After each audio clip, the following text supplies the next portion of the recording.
Welcome, everybody, to another episode of the Art of Slowing Down to Quantum Leap podcast. As always, I'm very happy to be with you all. It's Analena, and today I have the beautiful and amazing Tanmayo Lawson with me. And she is an integral part of the Gene Keys team. She's also in the production team. She has also been co-creating the Gene Keys Guides program that I had the honor to take. I learned so much from you. It was beautiful. And she's also one of the team leads next to Elijah that has already been on the podcast a couple of weeks ago for the upcoming Venus sequence. And I'm just so happy and honored that you're here. Oh, thank you so much. It's lovely to be here with you. A nice way to spend some moments in this life. Thank you. Yes, especially I'm in Florida, you're in Australia, and it's like we're in one room almost, right? It's fabulous. And also the fact that where our roots are elsewhere too, that's always a nice thing. In the old days, it would have been said we live in the new world. Yeah, yeah, exactly. So yeah, so beautiful. And so I have the honor today to have a beautiful, deep conversation with you about really the dimensions of love. And I actually want you to just share, what are the dimensions of love? Why is this so important right now to talk about? I think that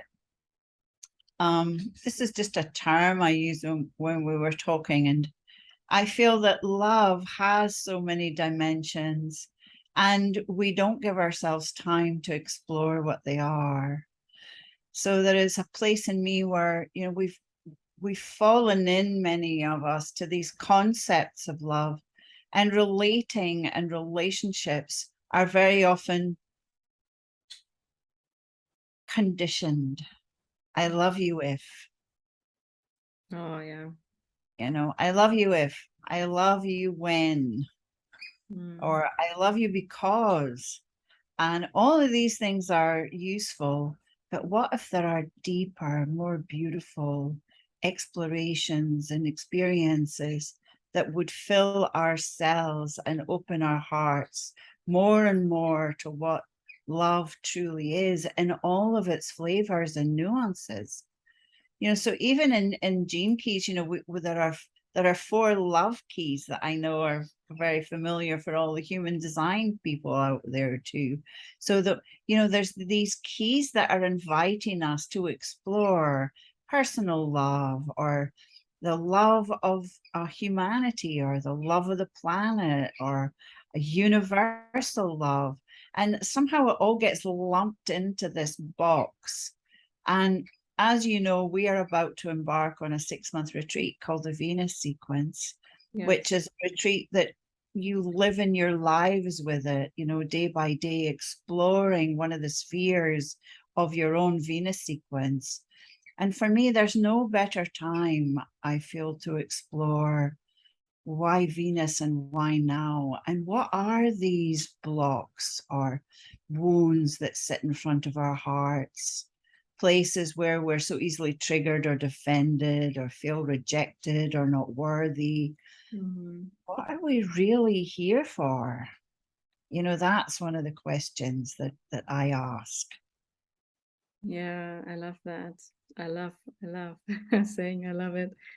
And I would love to hear from you actually, like why in this time that we are right now, right? Why is this work of the Venus sequence? And what is the Venus sequence even, right? And why is it so much of essence? For me,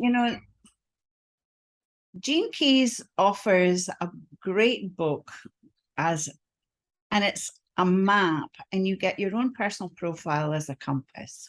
And as you enter something that we call the golden path, there are all of these places along the golden path for you to explore your life work, your evolution, your radiance, and your purpose. And that's the first sequence, the activation sequence. And it speaks very much to you. Who are you as a being? What are your gifts and qualities that are often not being lived fully because of the conditioned behavior that's kept you caught in the shadows. But you come to a place of arriving in this core stability of your purpose. What is your real purpose? Not in the world, but what is the quality of essence that you are bringing to the world? So for me, mine is something called the 23rd gene key.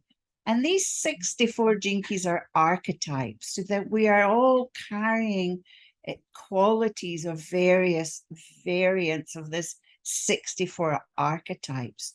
And so the 23rd gene key talks to simplicity and quintessence, but the shadow is complexity. So I can see how often in my life in the past, I would get caught up in the complexity of things, trying to balance and juggle things that were complex, or getting involved in somebody else's complexity, rather than allowing myself to be in the natural simplicity of the flow of life. And the 23rd gene key in the I Ching is also called splitting apart. But what it does is it splits through these confusions, these netties, not this, not that. And it gets to the quintessence, the real essence of what I need for me in a way that allows me to get into the flow in my life. So I don't need to say yes to something that doesn't feel right anymore. And it's not so much that I have big no's, I just have a yes to what is right in here for me that guides me.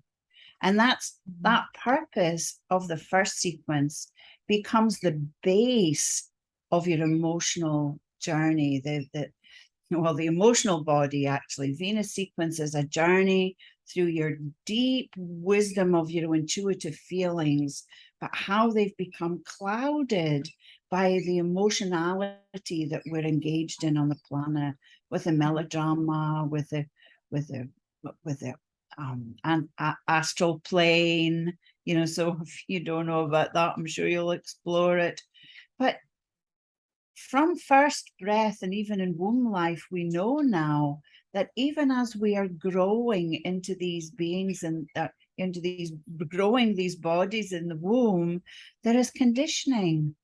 The mother is reacting with the world, with her environment, and the growing baby is the nervous system, is already reacting to that environment that it's being rocked in this amniotic fluid. And then on first breath, not only have you just come through a birth process that may or may not have been pretty traumatic, and for most people, there is some living memory there of suddenly arriving in the world, and that intuitive moment that says, for some people, it might be on the level of the being, oh my God, I really did this again. I've incarnated again, back on the planet one more time, and maybe it's not any of that for others, but this little golden baby arrives, and here's the mom. So she does all the things that moms should do. She rocks the baby, she feeds the baby, she changes the baby's yelling, and she doesn't know what to do. She's getting stressed. Now, the baby is in a symbiotic experience.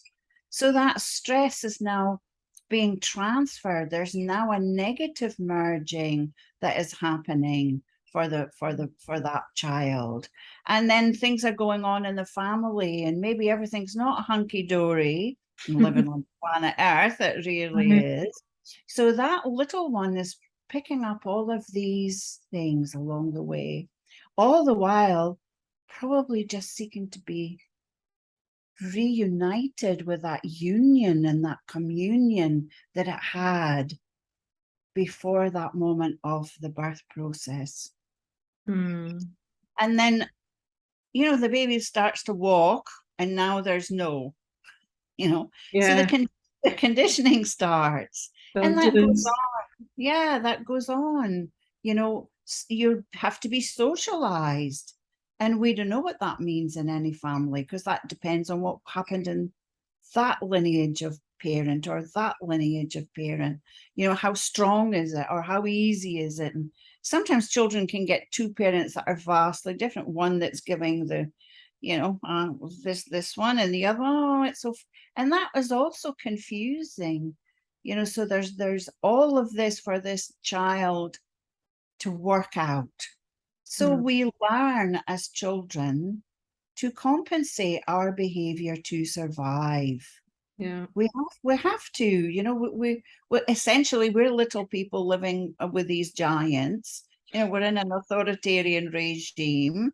So sometimes by the time that, you know, some children rebel and some children retire. And we live in cultures that thinks, oh, it's much better to rebel. No, it's just a reaction of the nervous system. Mm. It's a fight flight reaction of the nervous system that's also engaging in this environment. But all the way from that first breath to 21, along the way, whether it's physically, emotionally, mentally, we are being conditioned by our environment, by the culture, our friends, our family, the music, the era we're born in. But who am I without that conditioning? What Yeah. did I learn about love? What am I still learning? What if it's really true that in every tradition in the world, there is a core teaching of love? It doesn't matter what country you go to. So, what is this glue of the universe that so many of us feel to be the truth? We're constantly heard, you should love what you do and do what you love. Or how often do we compromise ourselves from living into that love? So so for me, having talked about the 23rd gene key, just talked about the simplicity and the quintessence. For me, the quintessence is love, love, freedom, respect, dedication, whatever is right for you. So that's what we carry into the world with us. And we make this journey backwards with Venus as we unpack our IQ and our EQ and our soulful quotient and our love point all the way back to core wounds. We travel a path of Dharma. We look at what is the karma between our attractor field and our IQ. What does that mean? And we've got 6 months to find out. Yeah. I love that because, I mean, as you were speaking, I kind of went back to my childhood, and yeah, I definitely, what I remember, I always had a lot of fears and anxiety as a child, and I didn't really know what love was, to be honest, because my mother had, I mean, or my parents had their own things, you know, and my biggest thing, so what I learned as a child, that if I spoke my truth, which sometimes people didn't want to hear, I was rejected and I wasn't talked to anymore. And so I then became very submissive. I suppressed my truth a lot, right?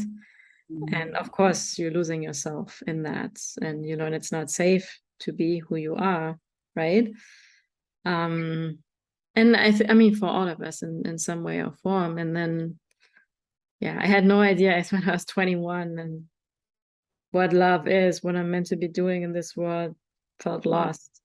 Kind of like chasing this, like, well, now I gotta get a job and be successful. I think I was actually just starting university at the time.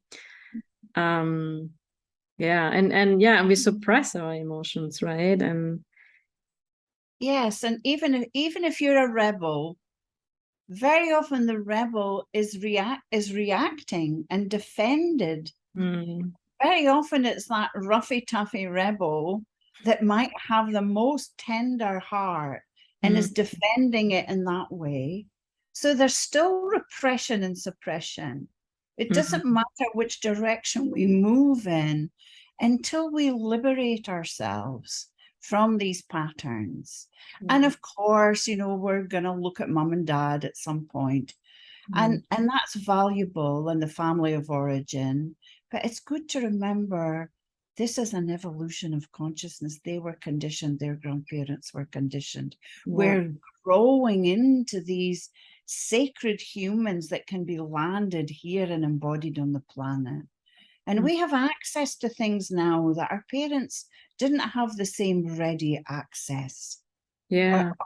How I feel, you know. I know, I agree with you. I've been saying this, so I say this a lot, that it's like, you know, we are living in a very fortunate time. Like, we have these tools like human design and the gene keys and this this Yes. truth. I mean 10 or 20 years ago, the gene keys weren't in existence, right? Like Richard Rudd hadn't channeled it for us, and it's a gift, such a gift. Well, that's the thing. And I feel like, you know, authority was all outer. You had to listen to that outer authority. That's, I don't know, I mean, different people have parents of different ages, and I can be lots of people's grandparents, they maybe even that's listening here. But so we've come through these cycles of change. And some of us got on the bus pretty early in our lives and realized something's going on here, that's something's not right. I need to start to understand what on earth is this game about here on planet Earth, because it just didn't make any sense to me. So it brought the seeker in me alive at an early age, because, you know, I would watch someone saying something and I would see what was on their face, feel what was in my body, and hear their words, and there was no alignment. And so I thought, this is crazy. People actually don't talk what they're really feeling. And then I discovered, okay, actually most people don't talk their feelings at all. They think their feelings. And here I feel that we're really in a very potent time of transformation as a collective field of humanity, which includes our planet's evolving structures. And when I'm in tune with that, I really notice that place in me that says, what am I really here for in this time of transformation?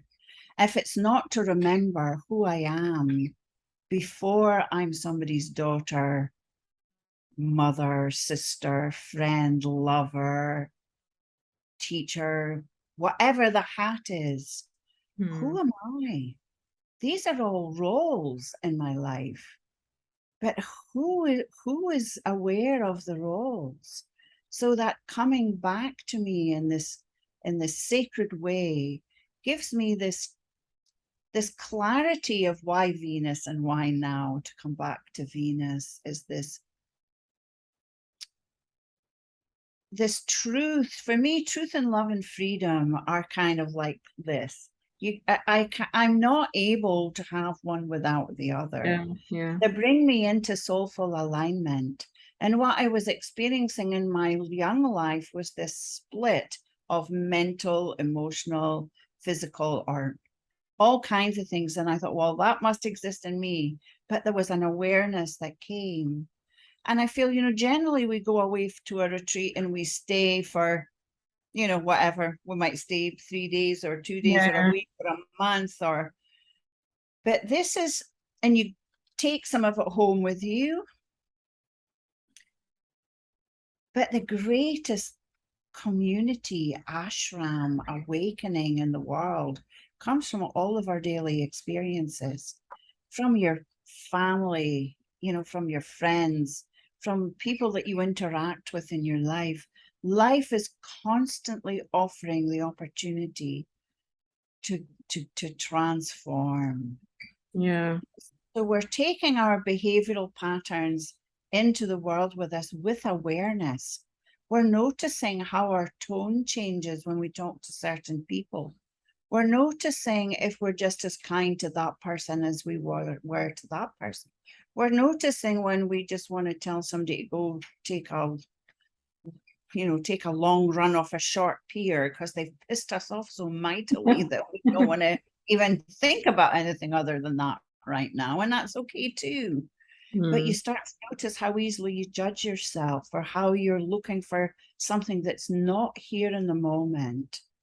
And Venus teaches us to walk our path in a way that keeps opening to the purity of the gift and the essence that exists in those spheres of consciousness that we call the gene keys, these 64 archetypes, with a relationship to the I Ching and also to human design. Yeah.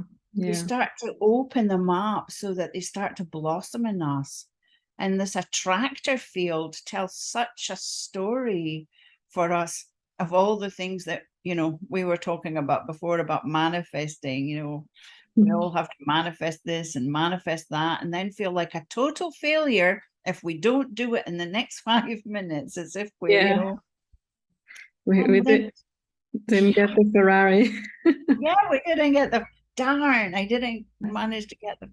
And then you look and you see, actually, I have no juice whatsoever to be focused on that.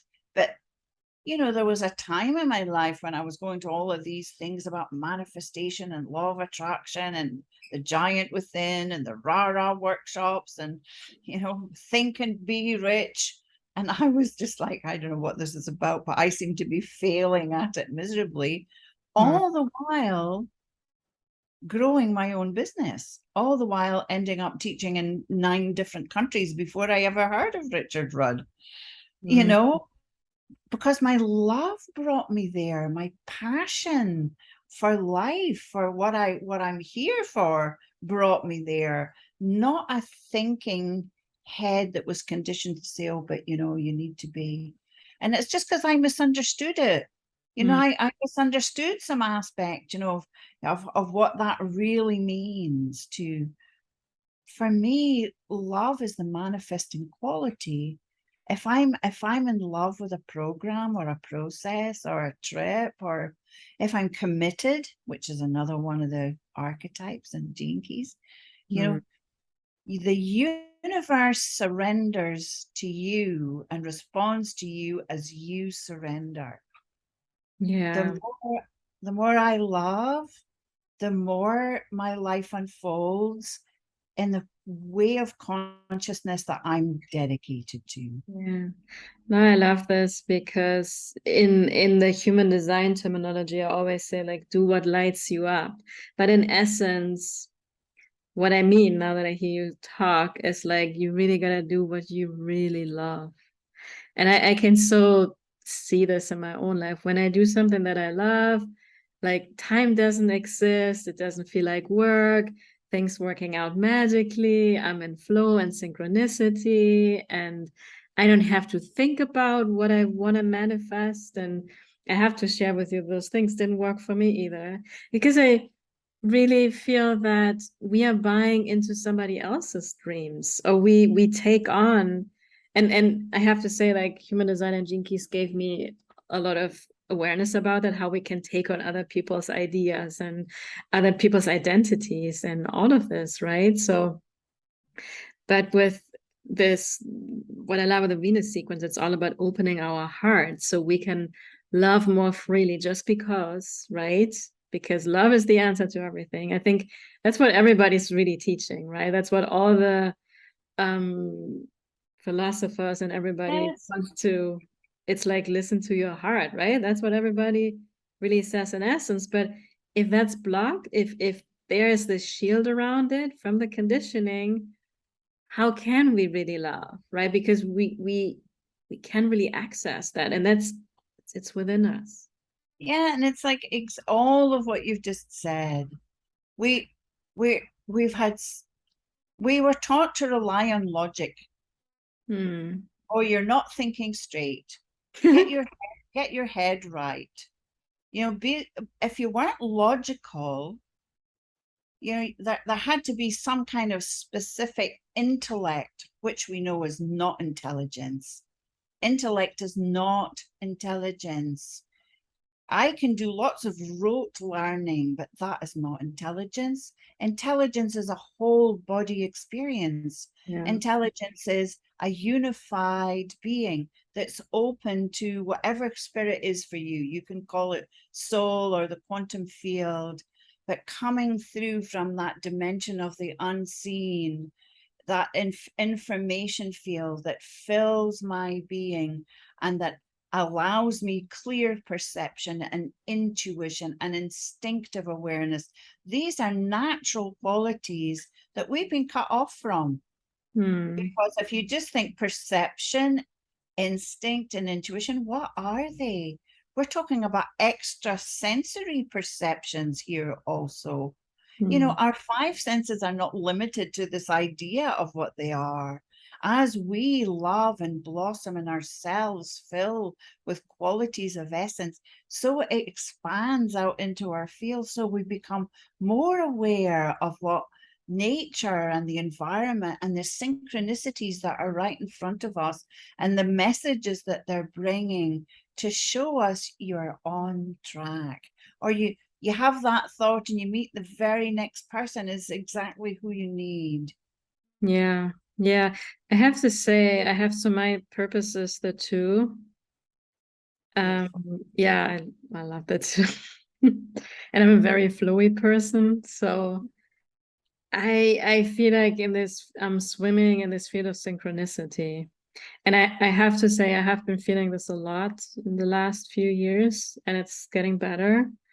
And every time I get back into my mind, it cuts it off. And then the fear comes up and the anxiety, right? Because we're not in the field of trust. But it's like my whole day flows. Everything flows. Like even with this podcast here, like I don't plan a thing. And I'm maybe very extreme in the flow compared to other people. But it just works out magically. It's easy. It's effortless. You know, yeah, you still get out of your comfort zone here and there and have new experiences.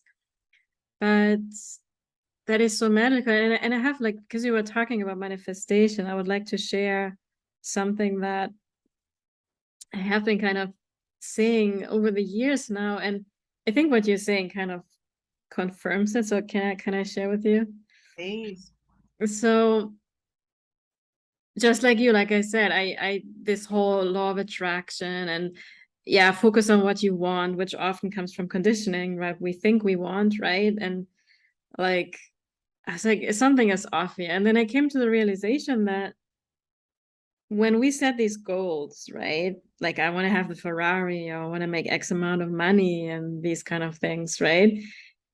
All these goals, even if it's a house or a partnership, whatever, it's all on base what we know, right? Because what we can think of is something that we know.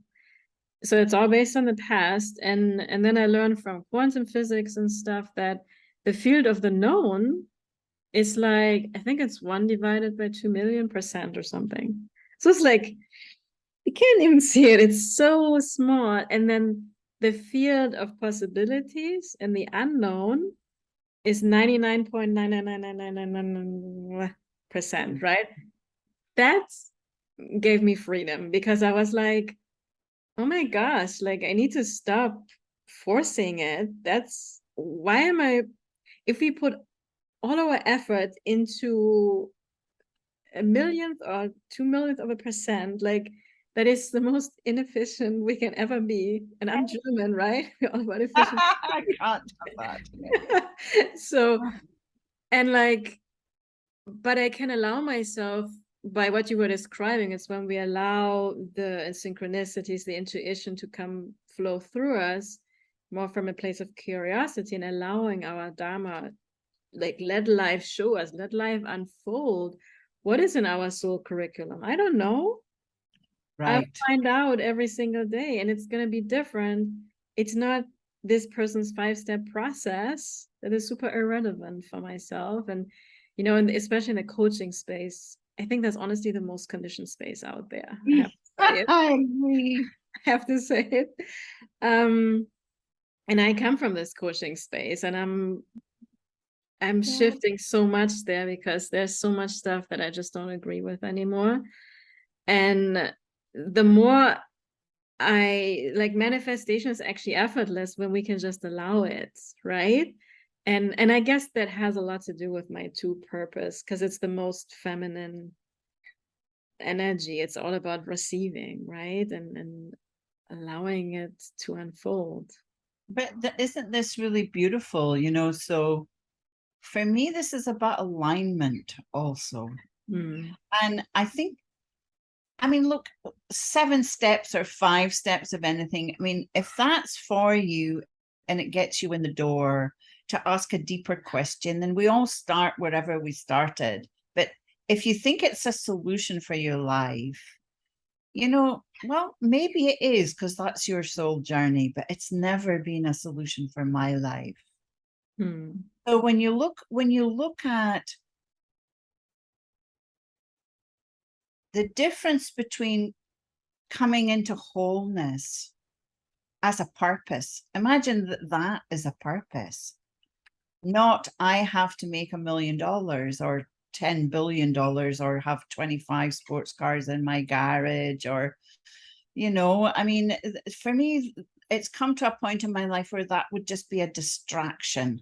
Or I'd be happy, look, if I win $450 million or something tomorrow, I could have a few cars and somebody else will drive them and get fun out with them, and that's fine.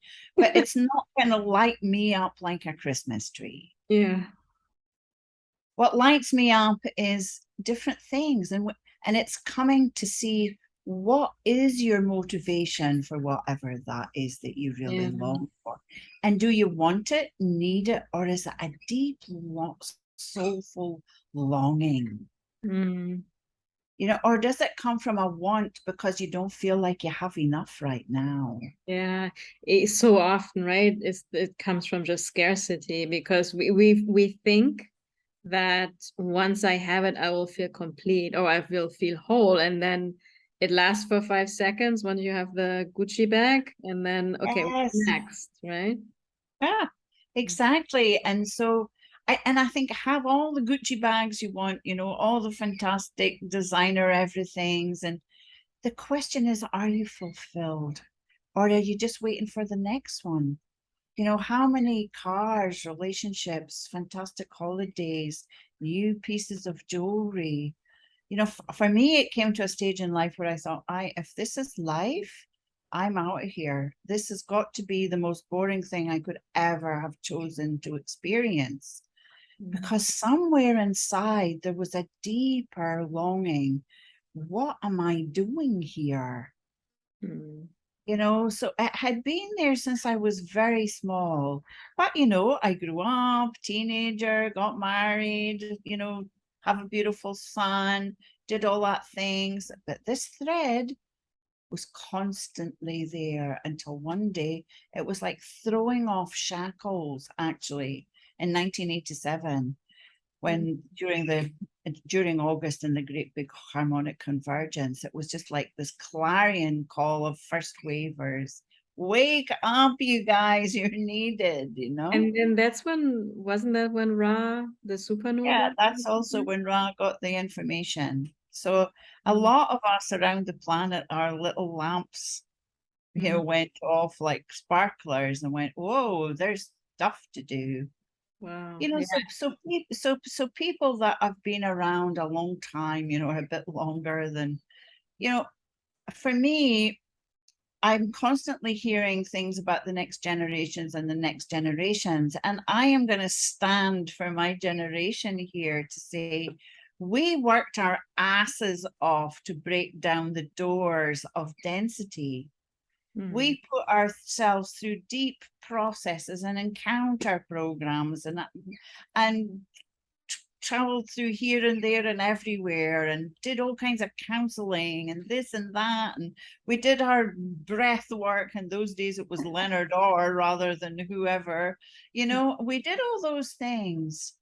And that's the point, is we're doing this now, not for ourselves. Yes, of course, for yourself, because why not enjoy your life with a living freedom rather than a conditioned mediocrity?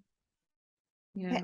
It's for those who are coming after also, which also may well also be us at some point. We need to remember that. Yeah, we reincarnate, right? So it's like these streams of consciousness, when they're not finished, whatever that is, they re-enter the field, and that soul stars that we are take on the journey once more to see what's there to do.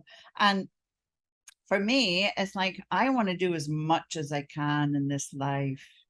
You know, for me, that's a mission and a purpose. That's what, that's what I attract into my life is people that I align with, and invitations that come, and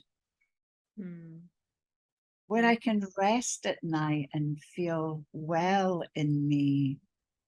Yeah, and where we feel the sense of fulfillment, right? And that can only be within Yeah. ourselves. And really, like, the more, and that's what I love about the Venus, right? Because we live in the society, we always, the main focus is on materialistic stuff still where we're at, right? And that's actually the opposite, I think, of simplicity, right? I can even feel like I feel my body gets at unease when there's too much stuff in my environment. And I have this, like, I need to clean out, I need to let go, I need to declutter. And oh my gosh. And I think I usually have this here, simplicity is luxury. So Ah, nice. yeah, so and it's funny, the last Gene Keys cards, we have a card deck from Rosie, right? I love And her. we have Here. a group program, and the last week, or this week actually, last week was it, we pulled a card, and I think it was the 23. So I was very, when you were talking, I loved it. It's like, it gives me this relaxation that my 40 needs, right? Yeah. So yeah, and by us really opening our hearts, that's only how we can create true, yeah, alignment, fulfillment, prosperity, whatever that means for us. Because just like you, and of course, and some people, it's the most aligned for them to, like you say, to have a Ferrari and have, I mean, these And are and beautiful pieces, and they're having a purpose for somebody in somewhere, and it's some people, it lights them up, but for others it's irrelevant. It's like, and the thing is, you can have 10 supercars and enjoy every single one. And maybe that's all that's needed for your incarnation here, because I don't know what your soul needs. yeah, But you can also come back to yourself and check in. Have you created a situation where your stuff owns you, where you're so identified with it now that yeah, if it went away, how are you going to stand strong in yourself? yeah, You know, it's more about enjoy all the things that life has to offer, but remember who you are amidst it. And we have seen in the last years here, even through COVID in particular, look at how many people around the world that were in amazing positions, professions, and suddenly they had no profession, they had no job. You know, people that never imagined that would happen, that would ever happen to them. You know, so where is the identification with the status quo? You know, where is you? How easily we get identified with our belongings or the status. We have to drive the right car or live in the right neighborhood or have the right zip code yeah, to be seen in some way. What if I can just see you? I don't need to know where you live or what your zip code is or what kind of car you drive. yeah. You And know, that's really what an open heart does, right? And when we come really from a place of love. And I mean, and I have to say, it's challenging for many, I think, because especially, I mean, we connect mostly online, right? And especially social media. It's all, I believe anytime where we even have to share, when people share how much money they make, it comes from ego, always, right? Because why does it matter? For what for, right? And it creates so much then for other people, like the ripple effect this has, right? Because people see this and then they feel inferior, or it creates the gap, right? And the judgment and everything. So why don't we share more about, yeah, being really happy and fulfilled, and share more joy and actually yeah. love? And when we meet each other and you know we say how are you, is it just a passing or do you really want to know how that person is today? So this is funny you mentioned this, because I live here in America, right? And I joke about it sometimes. It's just a cliche here for the most part. People are like, how are you? How are you? And then people say like, how are you? And like, if I were gonna say like, I'm not feeling well today, they wouldn't know what to do with it, or like, because it's not really, for the most part, people are not genuinely interested in how you are. You know, like you can really feel it, and it's not that it's fault. It's almost like on autopilot that people are like, oh, how are you? Is like saying hi here. But we are on autopilot a lot of the time. I think that's another reason for the pause. You know, that moment when you're stressed or triggered or feeling rejected, or just overwhelmed by life and family and what's needed for you, or even lonely because there is none of that around you. That's the moment where we need to pause and take that breath and go, hang on a minute, let me just be here right now. The one thing that is always in present time is my body. Let me come back to my body. And often we don't want to come back to our bodies because we have experienced so much discomfort in them. The contractions from different situations that have not been resolved live in our nervous system. Yeah. So we breathe up here instead of breathing into the cauldron of our bellies. Where the thing is, the more you take in that breath, the more it starts to move and dispel some of those contractions that are in there. And it doesn't mean to say that you have to live again through every trauma that you ever had. It's more like if it comes up for you and it moves, then it's simply there. We are a contemplative community. So when you enter the gates of contemplation, it's about whatever you find in one way is a guest. And there's a beautiful Rumi piece of poetry, The Guest House. Welcome them all at the door. You know, even if they be a crowd of sorrows have come to sweep your house clean, they're there as our teachers are our reactions. There are responses, there are triggers, our defenses, our judgments, our fears, our guilt and shame are all teachers. But when have we ever had enough time to actually look at them? Yeah. So you go to a retreat once a year and you look at it, and the rest of the year you contemplate what you're doing. But what if you give yourself 6 months? And it's only, there's only really something once a week. You could dedicate 2 hours a week to it, even if you want. And you would just be aware of what you've heard from all of these amazing hosts. And we have all these ambassador guides who are hosting with us. And in our Q&A sessions every 2 weeks, we have something called Dancing with the Transmission, which dives into that sphere that we're all contemplating together in this big collective field and bringing our voice to our experience, which is, it's your voice is a weaving of the tapestry of life. It's your brand.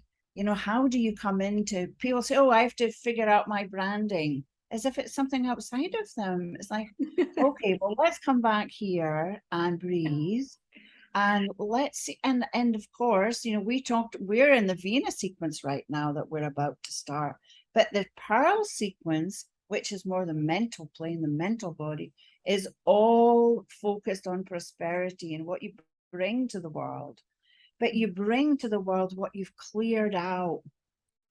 Yeah, and the Venus comes before the Pearl, right? Yes, the Venus comes before, because we need to open ourselves to our higher wisdom and to be willing to feel. Yeah, and I feel like you can dive into the Pearl without the Venus, but it's not that solid of a foundation. I think the more you have, the more pure and most fulfilled foundation and most sustainable, the deeper you go. And I just want to kind of share a little bit. So basically, the Venus sequence retreat is, we are going together as a collective on a contemplative journey, right? So every month, so you have 1 full month to contemplate one of your gene keys. And it's this way 6 months. The Venus has 6 gene keys, which in human design is one of the gates, because I have experienced this myself now. There's so much depth in each gene key or each gate. It's incredible. And every single time, and I love to listen to Richard's audios. It's just pure bliss for me.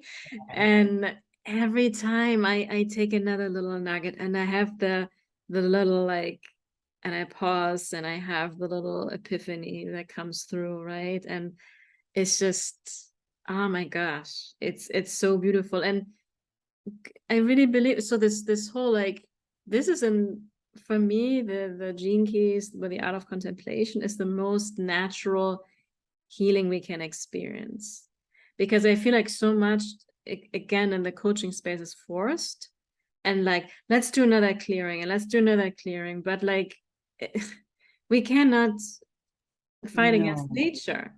And it often messes people up, I feel like, because it's tried to force it. We cannot force a quantum leap. A quantum leap happens when it's meant to. It's like the flower in the ground, right? It's in the darkness, the seed, and one morning, boom, it comes out really fast because it was patient and it slowed down. I mean, I think it's really good for people to realize that, it's not so much about getting rid of our conditioning.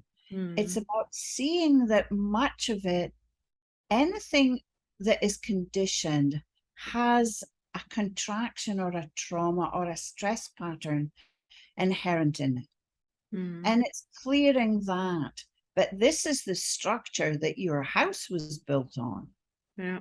Through those first many years of our lives, we do what we can to belong in certain situations and circumstances.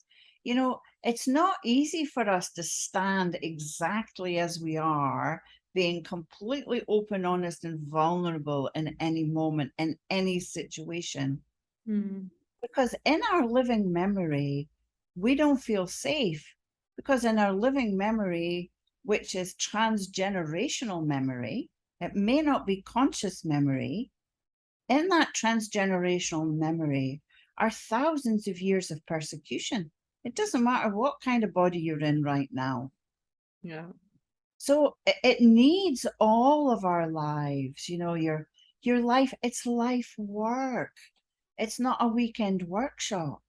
Yeah. It's what am I taking into my life? What remembrance is being asked of me? How am I deeply listening to the guidance within? What is the resourcefulness that is my natural gift? What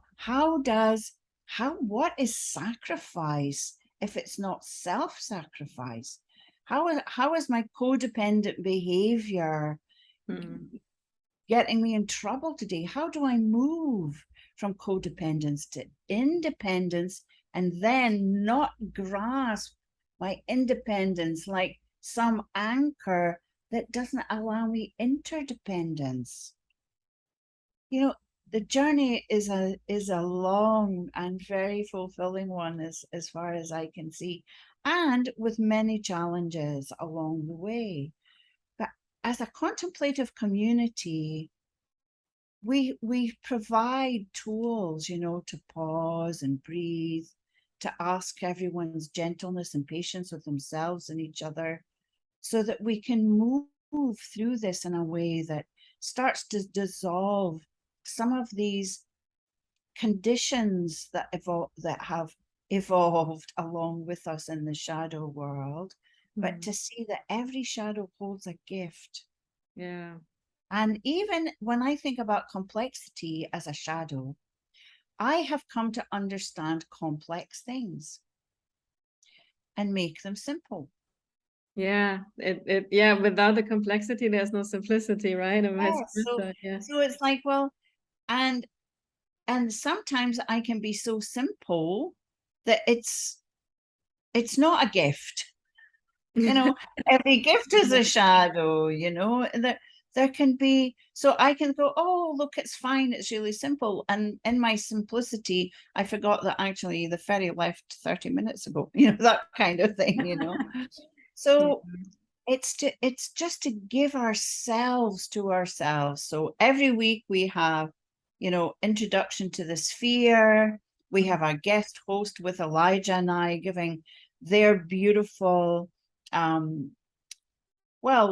essence of what that sphere has been for them and how it's changed all of their lives. And these are people that all, they work with the Gene Keys, they're coaches, they're womb shamans, they're entrepreneurs, they're all kinds of people are coming as our guests.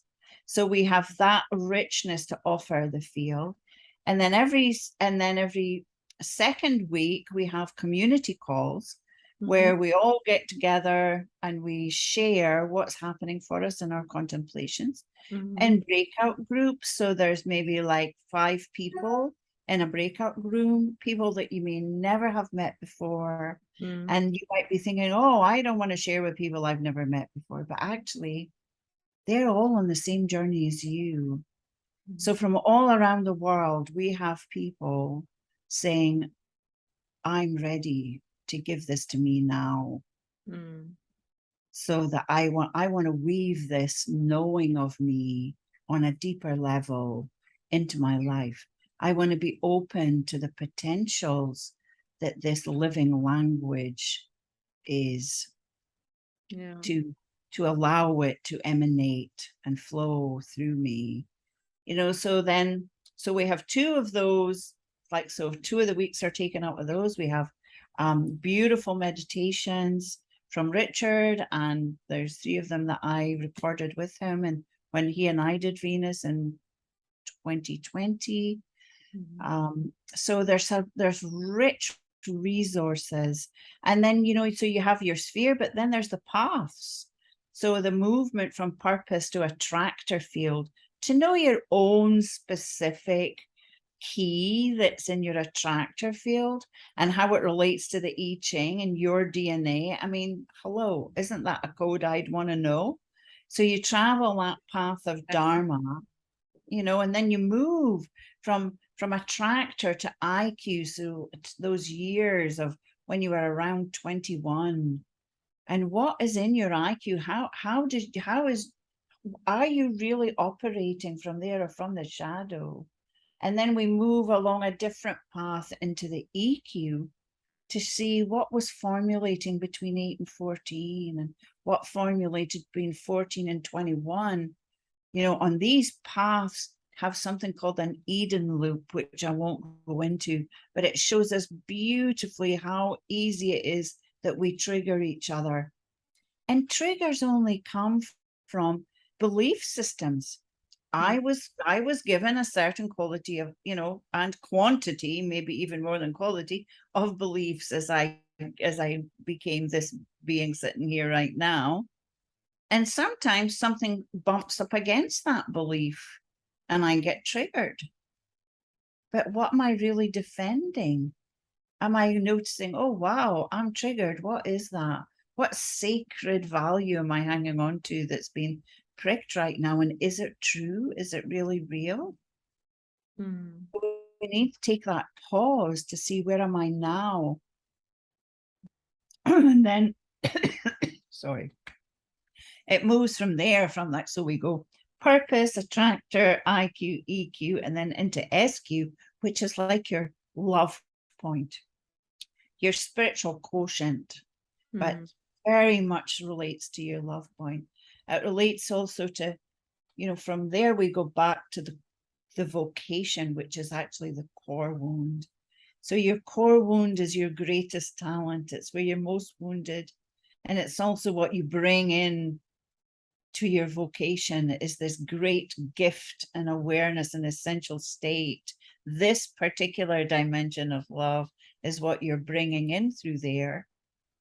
But here in the SQ, we're dealing with the first 7 years of life, where this child maybe starts to lose touch with the magic.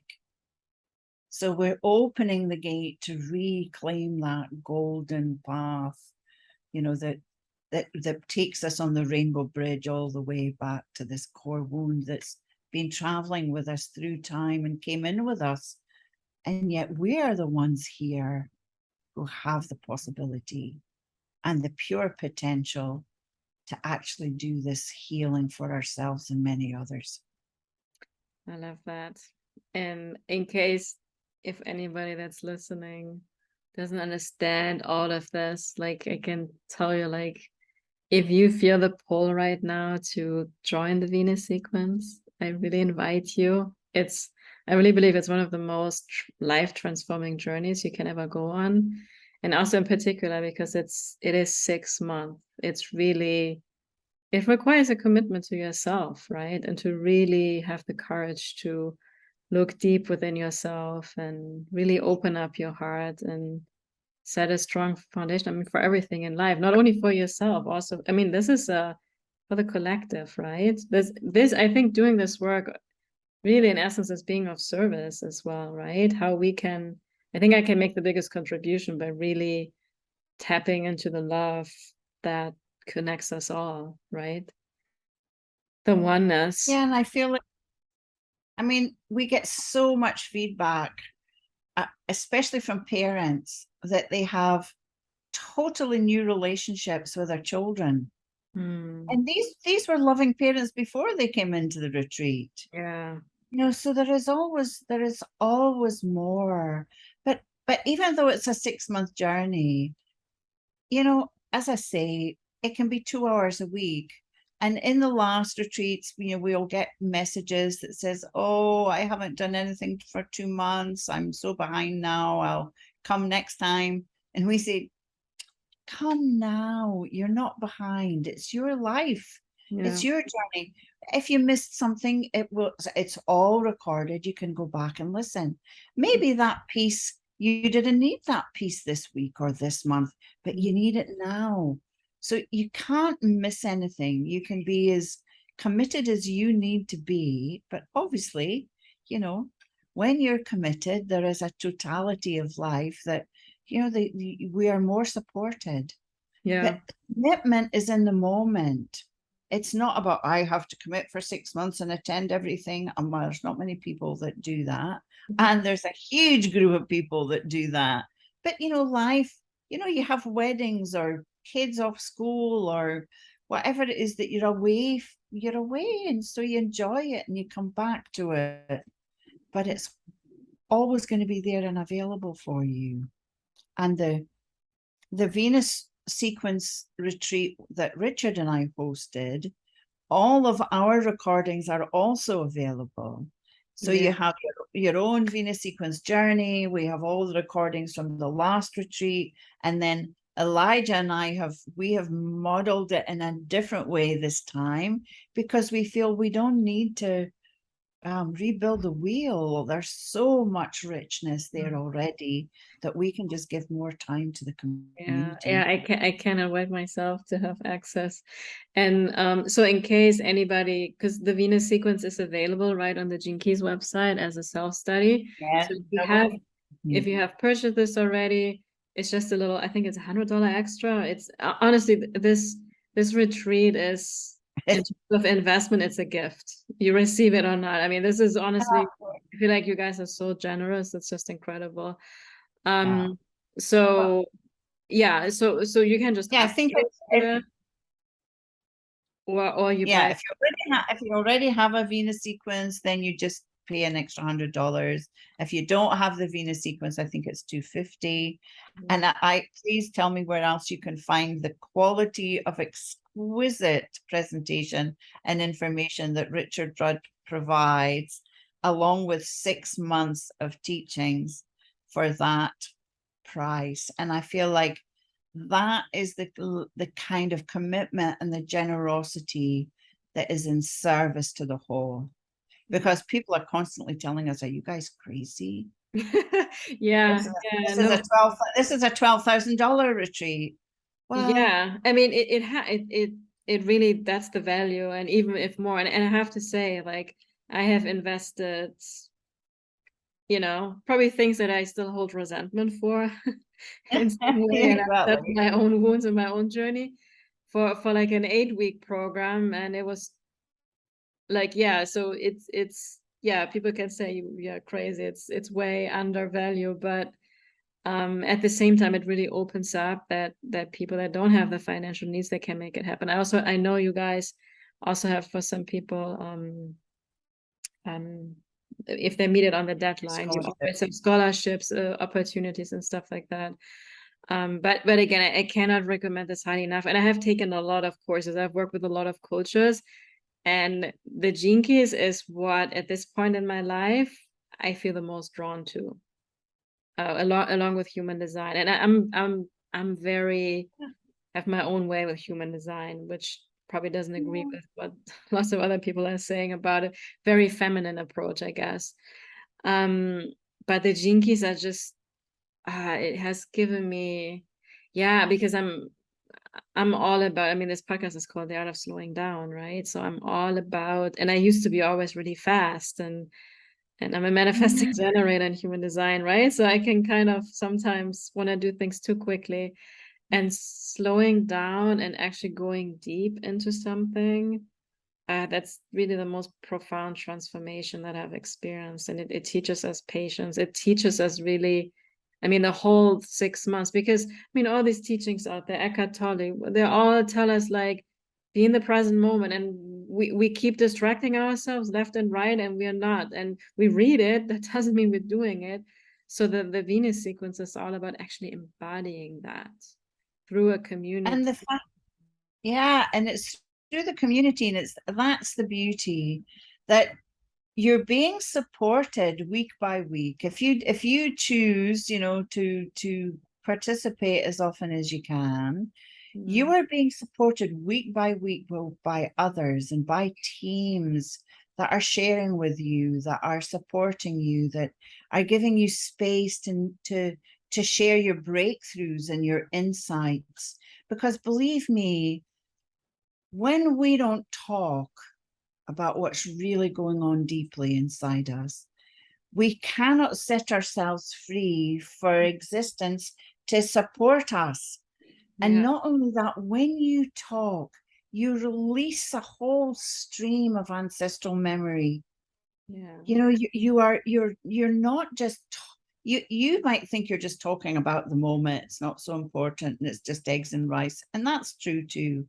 But when you touch the core of your being, when you come to that gift that is held there in your gene key and that archetype, when it opens up to that moment of blossoming in what we call the city, which is its essential state, that like life comes and goes until it becomes stable, something changes in you. DNA. And of course, we want change, but we fear change. Yeah, right? Yeah. The paradox. It's not, and we worry, oh, what if I change too much? And what about my family? What about my business? And what about anything? If you're already in the right place, you will just blossom and put in deeper roots in the right place.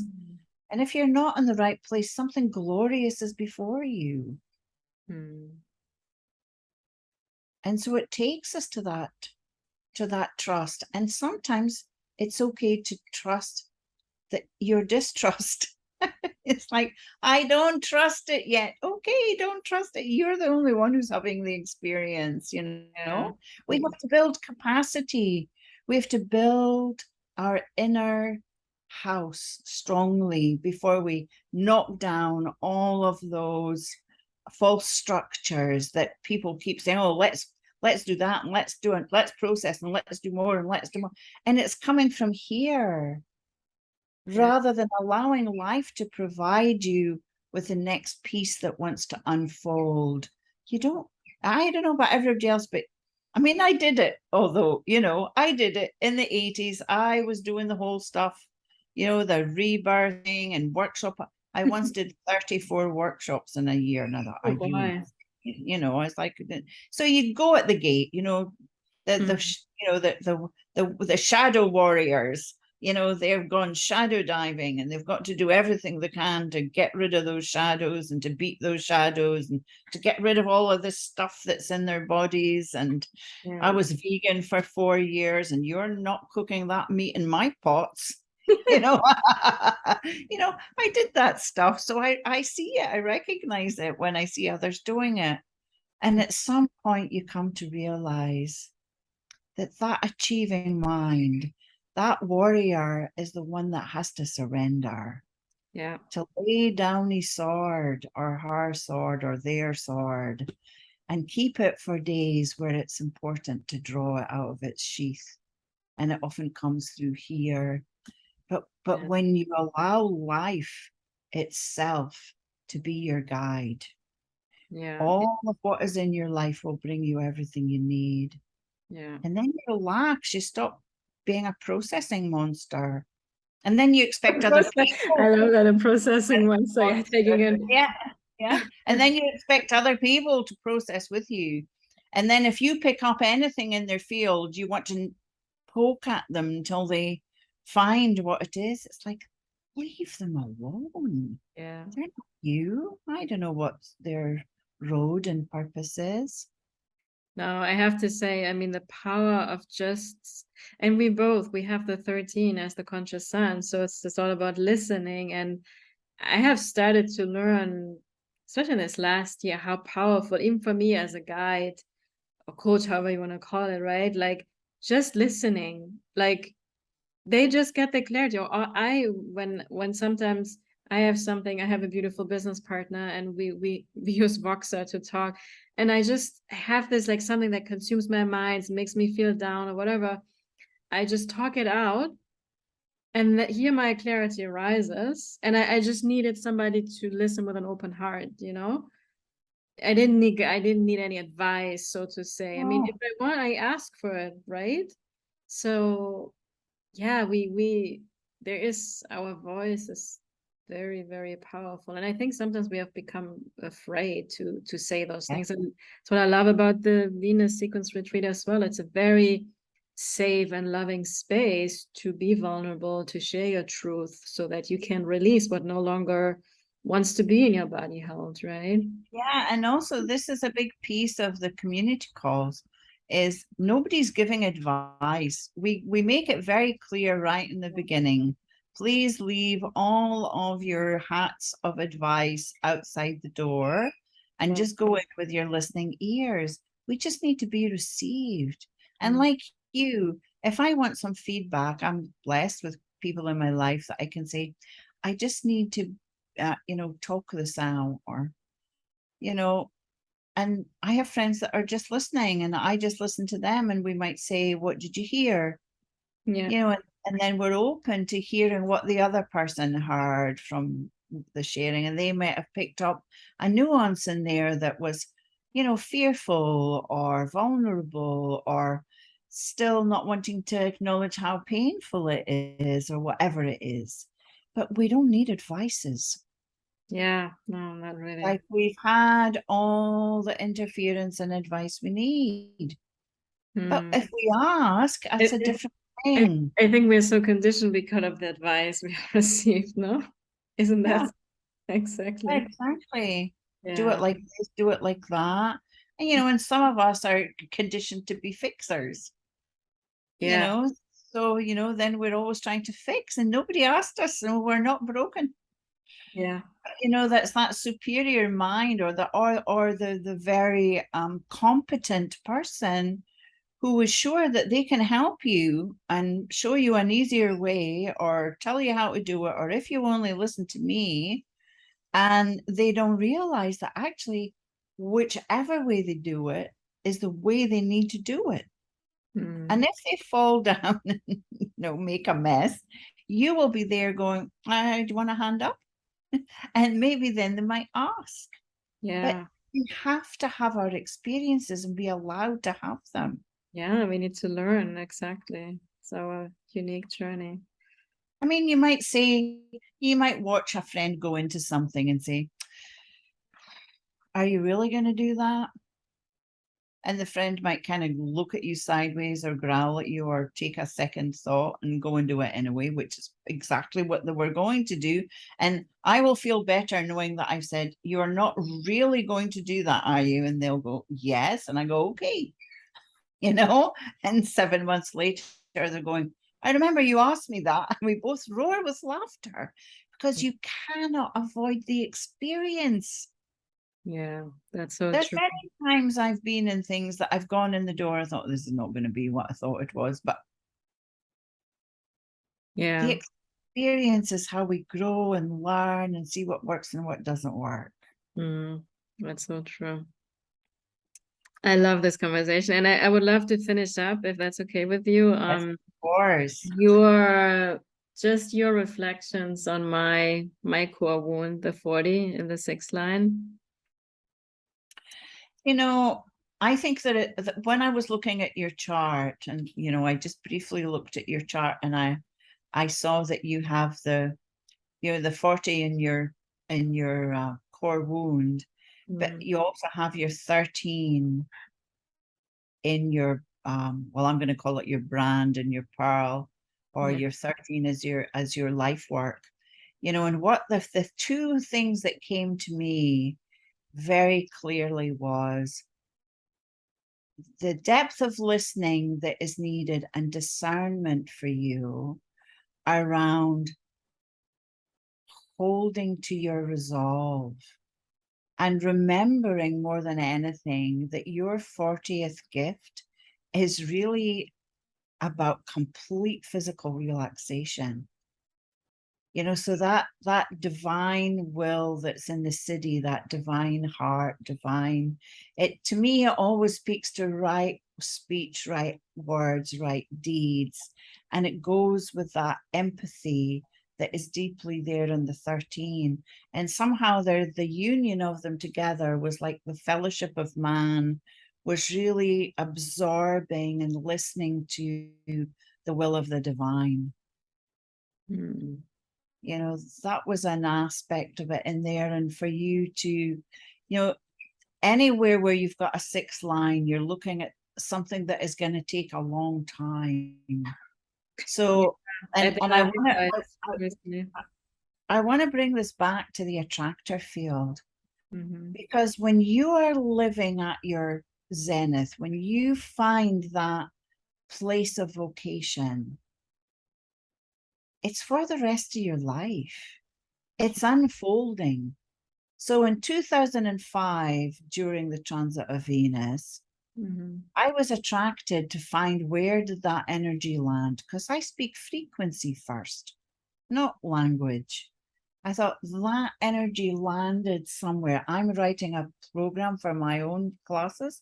I'm thinking, what was that? It was like this bolt of energy. And now I understand, what was happening with Ra. And at that time that, there's like a loop of that too that happened for me in that 2004 Venus transit.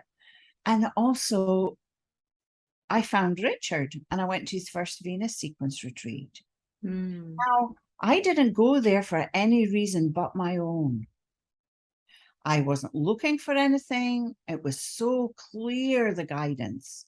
I wasn't looking for anything else. I was deeply immersed in Enneagram, actually, and diamond work and loving it in every kind of way. So, for my own journeys and Zen and teaching classes of different nature. But the guidance was really clear. So I went, and I was the only person there that didn't know anyone. And everybody said, well, how did you find us? And I said, I followed the energy. And people stopped talking to me mostly in that class, actually, because she's obviously very weird, which she is. So I'm grateful for my weirdness. But it was really clear with Richard, this man is seeded. He is seeded with a transmission that we need in the world. We are going to, whatever that is, and it was in its most raw form. There's no book, there's no internet, then, no flashy things that we have now. There's only this man with one sheet of paper, actually, or 2 and 3 little booklet things that's talking about the I Ching and gene keys. And I had to find out about human design because I needed to make charts. And I got deeper into the I Ching to find out about lines in the Bagua. And lines for me lines are what you will become very familiar with in your Venus sequence. They are these essential pieces that we flow with from the I Ching itself that magnify the very gene key that we're operating with. So I knew right then, this is my work. It's maybe his work, but it's also my work, It was and then now you have 17 years, right, with a gene key. Yeah. And 17 years later, you know, I've been in different countries of the world with him. I've led retreats with him. I've co-produced things with him. You know, that's when you are on your right trail. But if somebody had told me that in 2005, I would have thought, what? You know? So if we're unfolding in the way we need, and we can only ever be unfolding in the way we need, synchronicity is correct in every moment, and so is universal law. What we attract is exactly what we need for our soul's evolution in every moment. So if we're not liking it, we need to come back to ourselves and see what is needing healed. Yeah. It's how we respond. Yeah. How we respond to everything. It's like life happening for you. Life takes time. Just like, you know, look at you, you know, you live in Florida. You do different things than you did when you first went to uni. You never thought you would be running a podcast or doing No. I thought I was gonna, I mean, my goal was to work at McKinsey and consulting. I studied, yeah, totally different. Somebody would have told me I would be like in spirituality and gene keys, and no idea, or like astrology and things like that. So yeah, life has shown me, and it's exciting. And I love that the gene keys are in my life, and I love that the synchronicities made this happen here today, that it led me deeper into the Venus sequence myself. I really feel like so strong in my heart I'm meant to be there for the next 6 months, and I'm very honored and grateful. And I want to thank you, Tanmayo, so much. Thank you. Sorry that it's like I feel like I went on for a long time talking to you. I hope it was okay. No, it's always the way it's meant to be, and I really honor your wisdom and your time. So really want to thank you for being here. Thank you very much for the invitation. Yeah, and you listeners, yeah, it's just an invitation to join the Venus sequence if you feel called to. Hope you enjoyed this episode, and I'm excited to be with you all next time, and maybe I will see you on the Venus sequence. That would be nice. Thank you.